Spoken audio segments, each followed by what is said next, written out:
बिस्मिल्लाहिर्रहमानिर्रहीम। अस्सलाम वालेकुम नाज़रीन, मैं हूं फयाज़ महमूद और आप देख रहे हैं फयाज़ महमूद यूट्यूब चैनल।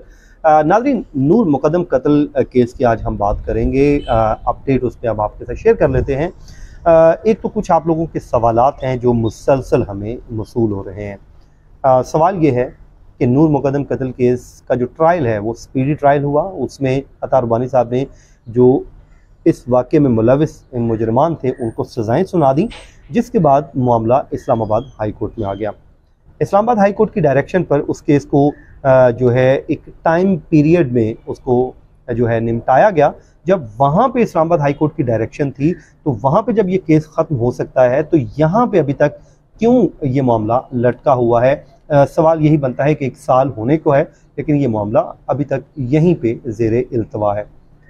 अब आम तौर पे जो अपीलें होती हैं उनका क्या प्रोसीजर क्या होता है और ये नूर मुकद्दम का केस क्यों जो है अपील आज दिन तक डिसाइड नहीं हो सकी। तो हमारे साथ मौजूद हैं सीनियर सहाफ़ी साकिब बशीर साहब। साकिब साहब, आपका बहुत शुक्रिया। साकिब साहब, आपको पता है इस केस को बड़ा डीपली कवर कर रहे हैं और इसके अलावा भी जो इस नौइयत के दीगर केसेस हैं या इस्लामाबाद हाई कोर्ट में आने वाली दीगर केसेस की अपीलें हैं उस पर इनकी बड़ी गहरी नज़र होती है, उसको ये समझते हैं चीज़ों को। तो आज हम बात करेंगे कि एक प्रोसीजर क्या होता है और ये केस अभी तक क्यों नहीं निपट सका। साकिब भाई, एक तो आपका बहुत शुक्रिया, आपने वक्त दिया। आम तौर पे जो अपील फाइल होती है किसी भी केस में, अभी आप नूर मुकद्दम केस को साइड कर दें, मैं बाद में बात करूंगा कि ये क्यों अभी तक लटका हुआ है।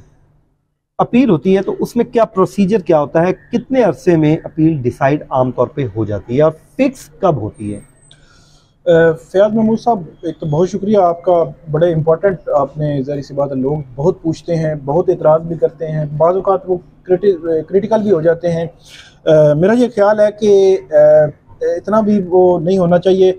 असल में इसको मैं ना 2 पोर्शन में रखते हैं। बिल्कुल, एक ये है कि यहाँ पे अपीलों का प्रोसीजर क्या है और ख़ास तौर पर नूर मुकद्दम के हवाले से, नूर मुकद्दम केस के हवाले से लोग क्यों जो है सवाल उठाते हैं। पहली बात ये है कि यहाँ पे उमूमी तौर पर जो प्रोसीजर है वो यही है कि अपीलें मतलब जो कन्विक्ट हुए पहले वो अपीलें फाइल कर रहे हैं।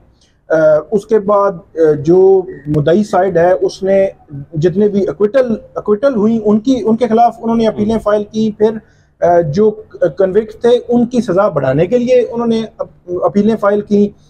तो ये सारा प्रोसीजर, इसके अलावा जो स्टेट है उसने अलग से भी अपीलें फाइल की हुई हैं इस केस में, मतलब 3 फरीक आप कह सकते हैं बने हुए हैं। सही है।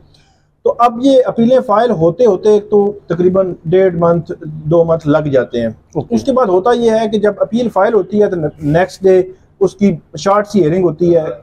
अगर नोटिस अदालत जो है वो नोटिस कर देती है और उसमें प्रोसीजर यही होता है कि जो रिकॉर्ड है, मतलब जितनी भी फाइल है ट्रायल की, डे 1 से लेकर आखिरी दिन तक उसमें जजमेंट भी होती है। सही है। वो सारी फाइल वो कहते हैं कि हाई कोर्ट में आ जाए, उसकी कॉपी भी बनती है, कॉपी पेपर बुक बनती है, पेपर बुक बनती है। वो पेपर बुक बन के फिर हाई कोर्ट में आती है, वो टाइम लगता है। वो थ्रू भी सम टाइम ये होता है कि कोई एतराज लग जाए तो उसको दोबारा फिर मेंटेन दोबारा किया जाता है। बिल्कुल। तो वो पूरी पेपर बुक बन के यहाँ पे आती है और ये सारा प्रोसीजर करते करते कुछ टाइम लग जाता है।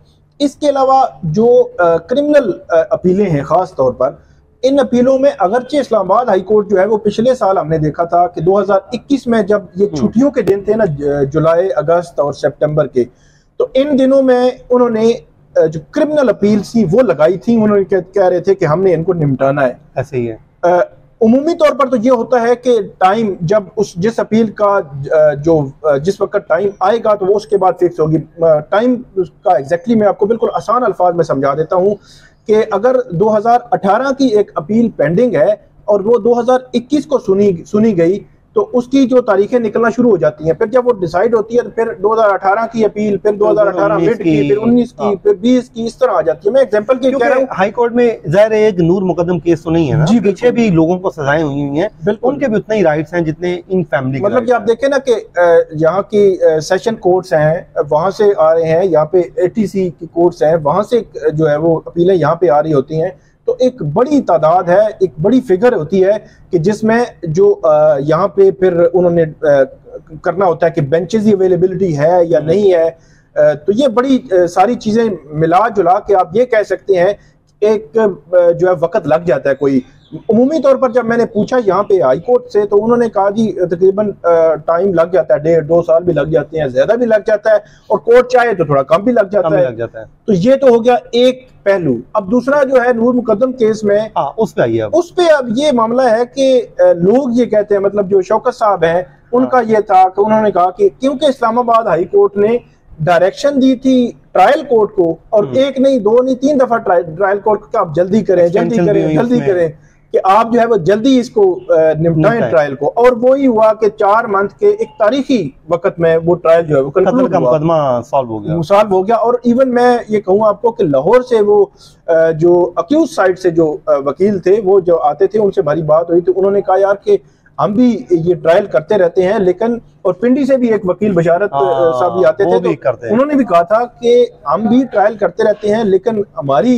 ये जो रिसेंट पास्ट हिस्ट्री में ये जो ट्रायल है सबसे स्पीडी ट्रायल हुआ है 4 मंथ में। अब इनका आर्गुमेंट ये है कि क्योंकि हाई कोर्ट ने कहा था, तो इसलिए अब हाई कोर्ट के पास खुद केस आया तो ये खुद भी उसी तरह आगे बढ़ा। हालांकि साकिब भाई मैंने ये देखा है आमतौर पे हाई कोर्ट में जब अपीलें आती हैं तो कई माह तक तो पहली हेयरिंग ही नहीं फिक्स होती, बल्कि वो पेंडिंग पड़ी रहती हैं, और उसके बाद डेट निकलती है कई सालों में। इस केस में एक अच्छी बात मैं आपको बता देता हूँ नाज़रीन, कि जो आप लोगों का सवाल ये है कि ये लग नहीं रहा, इसमें हो ये रहा है कि ये केस कम से कम हर डेट इस पे दी जा रही है कि, और छोटी छोटी डेट दी जा रही है, इसलिए इस केस में अगर ये कहा जाए कि ये केस फिक्स भी हो रहा है और चल नहीं रहा, उसकी कुछ वजूहात हैं, जाहिर है कभी बेंच अवेलेबल नहीं, कभी वो पेपर बुक दस्तियाब नहीं, वो जस्ट ये चीज़ें सेट हो जाएंगी, वैसे भी आगे छुट्टियां भी आ गई हैं, तो ये दिनों का काम है। तो इसलिए मेरे ख्याल में जो लोग क्रिटिसाइज कर रहे हैं खासकर हाई कोर्ट को, वो ये भूल रहे हैं कि इस केस का अगर 4 महीनों में फैसला हुआ है तो वो इसी इस्लामाबाद हाई कोर्ट की वजह से हुआ है। फिर एक और बात फयाज साहब, जो है ना, पब्लिकली हम हाई कोर्ट की, अगरचे जिस तरह भी हाई कोर्ट इस केस को चला रही है, क्योंकि मामला पेंडिंग है, सब जुडिस है, तो हम उस पे क्रिटिसाइज नहीं कर सकते। और मेरी जो आपके हमारे जो सुनने वाले हैं उनसे भी है कि आप पब्लिकली जो जजमेंट होती है उसको तो आप डिस्कस कर सकते हैं, उसको आप नेगेटिव पॉजिटिव जिस तरह जिस एंगल से भी आप करें, लेकिन क्योंकि सब जुडिस है मैटर, जो मुद्दई साइड है वो रिटर्न में एक एप्लीकेशन डाल सकते हैं इस तरह, या उन्होंने एक अब ये कह सकते हैं कि अर्ली हियरिंग डाल सकते हैं, कोर्ट को रिक्वेस्ट कर सकते हैं कि जल्दी निपटाया जाए, लेकिन ये क्रिटिसाइज ना हम कर सकते हैं बतौर कोर्ट रिपोर्टर, हम नहीं कर सकते। हम करेंगे तो ये सब जुडिस मैटर है, कोर्ट कहेगी कि आपका क्या, आप क्यों इन्फ्लुएंस होना चाह रहे हैं कोर्ट से, तो ये इसलिए हम भी मतलब ऐसी कोई बात नहीं करते, एक जनरल जो व्यू है वो हम देते हैं कि ये पॉसिबिलिटीज है 1 2 3 4 एग्जैक्टली। और कानून वाज़े हमने आपको बता दिया कि ये अपील लगने का एक वक्त होता है, तो इसलिए आप भी कोशिश कीजिए, थोड़ा सब्र कीजिए,